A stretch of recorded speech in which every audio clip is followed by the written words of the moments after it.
Nature ఏంది, దాని యొక్క పరిస్థితి, క్రిమినల్ నేచర్ ఏంది, దీనికి బాధ్యులు ఎవరు, ఆ బాధ్యులను నిర్ణయించడం కోసం సిట్ చేస్తుంది తప్పిస్తే జరగలేదా జరిగిందా అని చర్చించడం కోసం సిట్ కాదు సార్. జరిగింది అనేది ఎస్టాబ్లిష్ అయింది సార్. ఎందుకంటే వీళ్ళు కొన్ని ఎక్విప్మెంట్ కానీ ఇప్పుడు ఆయన వచ్చినటువంటి ఆయన అమెరికాకి వచ్చిన ఆయన చెప్పిన పాయింట్ అదే కదా సార్, నేను చేయలేదు నా బాస్ చేయించిన. ఎవరు చేయించిన జరిగింది కదా, బాస్ పేరు చెప్పిండా, ఇంకో పేరు చెప్పిండా, రాధాకృష్ణరావు ఏం చెప్పిండు, ఈయన ఏం చెప్పిండు, మురళీధర ఈ ఇష్యూస్ కాదు కదా సార్. జరిగింది అనేది వాళ్ళే ఒప్పుకుంటున్నారు, చివరికి చేసిండ్రో వాళ్ళే ఒప్పుకుంటున్నారు, కానీ మా బాస్ చెప్తే చేసినా అంటున్నాడు. కాబట్టి ఫస్ట్ ఫేజ్ మీరు అన్నది first question very clear. SIT అనేటువంటిది వేసింది, ఎవరు బాధ్యులు, ఎట్లా జరిగింది, ఎందుకు జరిగింది, ఎవరు కారణం, ఏ పద్ధతిలో జరిగింది, ఇది ఎస్టాబ్లిష్ చేయడానికే ఇప్పుడు సిట్ వేసిండ్రని నేను అనుకుంటున్నా సార్. టెలిఫోన్ ట్యాపింగ్ జరిగింది, ఎన్నికల కంటే ముందు జరిగింది. ఎన్నికల కోసం రాజకీయ అవసరాల కోసం గత ప్రభుత్వం పూర్తిగా ఉపయోగించుకుంది అనేటువంటిది ఎస్టాబ్లిష్డ్ ఫ్యాక్ట్. వాళ్ళకు ఉన్నటువంటి అక్కడ అధికారులు చెప్తున్నారు సార్. దాంట్లో వేరే ఎక్కడ భేదాభిప్రాయాలు లేవు సార్. ఇది మొదటి అంశం. రెండోది ఏంటంటే ఇంతకుముందు దయాకర్ గారితో మాట్లాడుతుంటే ఒక మాట చెప్పారు సార్, సిట్ వేయడం అనేటువంటిది ఎవరు సిబిఐకి ఇస్తారో పక్కన పెట్టేస్తే, జనరల్ గా ఏంటంటే సార్ రాజకీయ వ్యక్తుల కోసమో లేకపోతే వాటి కోసమో టెలిఫోన్ ట్యాపింగ్ అనేది భారత రాజ్యాంగం, భారత చట్టాల ప్రకారం లేదు సార్. భారత చట్టాల ప్రకారం భారతదేశ సార్వభౌమాధికారానికో భారతదేశం యొక్క అంతర్గతమైనటువంటి అంటే ఉగ్రవాద కార్యక్రమాలు చేస్తుంటానో, లేకపోతే ఏదైనా ఉగ్రవాద చర్యలు చేస్తుంటానో, లేకపోతే విదేశీ శక్తుల యొక్క స్పైస్ ఎవరైనా ఉన్నారా అటువంటి వ్యక్తులను గుర్తించడం కోసమే ఇది ఉంది తప్పిస్తే అది స్థానిక రాజకీయ నాయకులను, ఉద్యోగస్తులను, ఉద్యోగుల కోసము, వీటి కోసం అనేది టెలిఫోన్ ట్యాపింగ్ చేయడం అనేది అది భారత చట్టాల ప్రకారం అది నేరం సార్. చేస్తే నేరం. అది దాంట్లో వేరే ఆలోచన అవసరమే లేదు సార్. మీకు రాజకీయ నాయకుల యొక్క కార్యక్రమాలు తెలుసుకోవడం కోసం అనుకుంటే సార్, కేంద్రంలో ఐబీ రిపోర్ట్ ఉంటది ప్రతిరోజు. రాజకీయాలతో పాటు మిగతా అన్ని అంశాలకు సంబంధించిన రాష్ట్రాల రిపోర్టు జిల్లా నుంచి రాష్ట్రానికి వస్తుంది, రాష్ట్రం నుంచి కేంద్రానికి వస్తుంది ఐబీ రిపోర్టు. అట్లాగే జిల్లాలో మండలాల నుంచి జిల్లాకు వస్తుంది, జిల్లా నుంచి రాష్ట్రానికి వస్తే, రాష్ట్రం నుంచి శాంతి భద్రతలకు కన్సర్న్ మినిస్టర్ ఎవరో ఇన్ఛార్జ్ మినిస్టర్. మొన్నటిదాకా కేసీఆర్ గారే శాంతి భద్రత, సాధారణంగా ముఖ్యమంత్రి ఉంటాడు, లా అండ్ ఆర్డర్ అన్నదాన్ని. హోంమంత్రి ఉన్నా కూడా law and order CM order లోనే ఉంటుంది కదా, ఉంటుంది. కేసీఆర్ గారి హ్యాండ్ ఓవర్ ఉంది. 10 సంవత్సరాలు కేసీఆర్ గారే లా అండ్ ఆర్డర్ మినిస్టర్. కాబట్టి వారికి ఎవ్రీ డే రిపోర్ట్ పోతుంది sir. Every day CBI SBI report ఖచ్చితంగా ఎవ్రీ డే పోతుంది సార్. ఇది ప్రెసిడెంట్ నేను అడుగుతా కదా, మీకు ఎవరైనా చెప్తారు sir. Intelligence department, state intelligence వాళ్ళు ఎవరైనా చెప్తారు, ఐబీ వాళ్ళు ఎవరైనా కూడా చెప్తారు సార్. ఐబీ కూడా ప్రతిరోజు కేంద్రంలో ఉన్నటువంటి వ్యవస్థ, కేంద్ర ఐబీ మినిస్ట్రీ, ఐబీ డిపార్ట్మెంట్ కు పోతుంది. నేను ఇంకొక అడుగు ముందుకి చెప్తున్నా, అది హోమ్ మినిస్టర్ కూడా ఇవ్వరు సార్.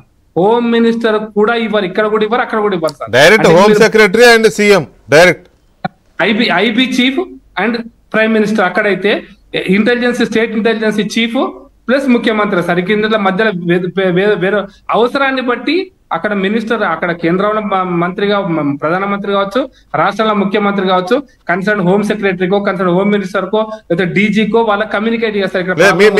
మీరు అన్న పాయింట్ చాలా వ్యాలిడ్ పాయింట్ ప్రకాష్ రెడ్డి గారు. ఎందుకంటే ఏపీలో కూడా పెగాసస్ ఏదో చేశారు అన్నప్పుడు అప్పుడున్న ఇంటెలిజెన్స్ చీఫ్ ఏబి వెంకటేశ్వరరావు గారి పైనే జగన్మోహన్ రెడ్డి ప్రభుత్వం అలిగేషన్స్, కంప్లైంట్స్ పెట్టి ఆయన సస్పెండ్ చేసింది, ఇంటెలిజెన్స్ చీఫ్ గా పనిచేసిన ఆయన మీద.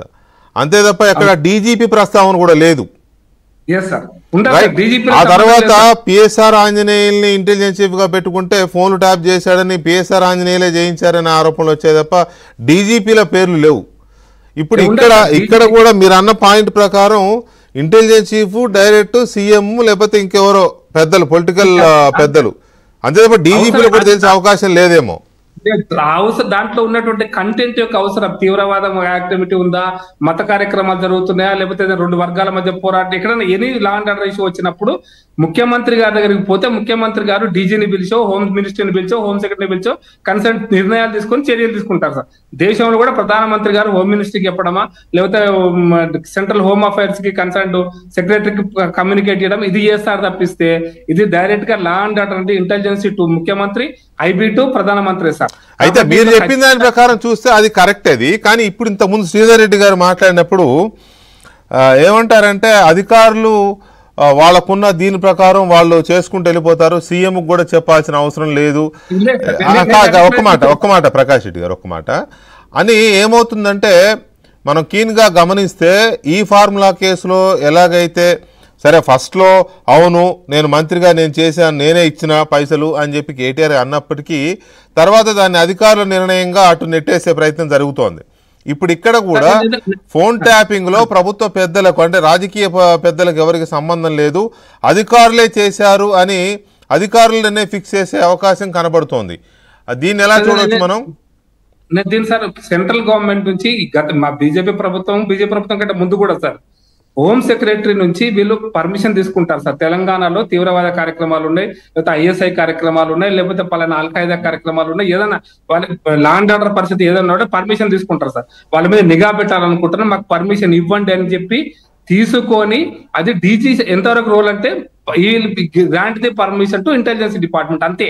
మీరు ఏ మెథడ్లో చేస్తున్నారు, ఎవరి ఫోన్లు ట్యాప్ చేస్తున్నారు, ఎట్లా ట్యాప్ చేస్తున్నారు అనేది ఇంకా పూర్తిగా రోజువారీ కార్యక్రమాలు సీఎం తోనే లా అండ్ ఆర్డర్ కాబట్టి సీఎం తోనే ఉంటాయి సార్.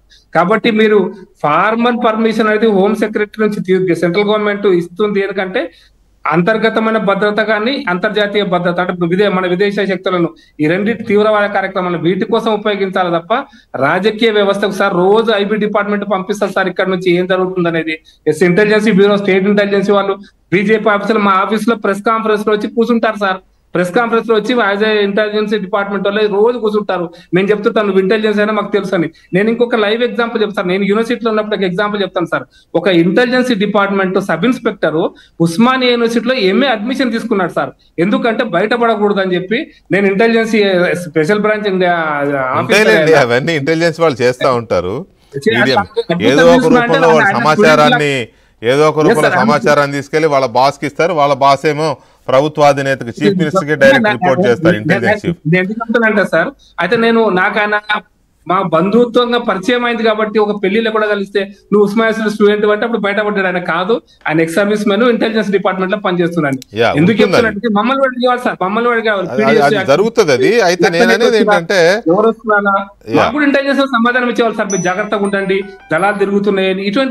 ఇవన్నీ నేను బయట ఓపెన్ గా చెప్పడం మంచిది కాదు, కానీ ఇప్పుడు తీవ్రతను బట్టి చెప్తున్నాను సార్. ఇటువంటి వ్యవస్థ అనేది ఎప్పటికీ అప్పుడు ఉంది, 30-40 ఏళ్ల కింద ఉంది, ఇప్పుడు ఉంది. దాంట్లో పొలిటికల్ వ్యవస్థ ముఖ్యంగా లా అండ్ ఆర్డర్ మినిస్ట్రీ ఎవరైతే చూస్తున్నారో వాళ్ళు పూర్తిగా బాధ్యత వహించాల్సిందే సార్. ఇక్కడ ఖచ్చితంగా ఫోన్ ట్యాపింగ్ జరిగింది. ఆ ఫోన్ ట్యాపింగ్ లో అన్ని రాజకీయ పార్టీలను బలిపశువులను చేసినారు.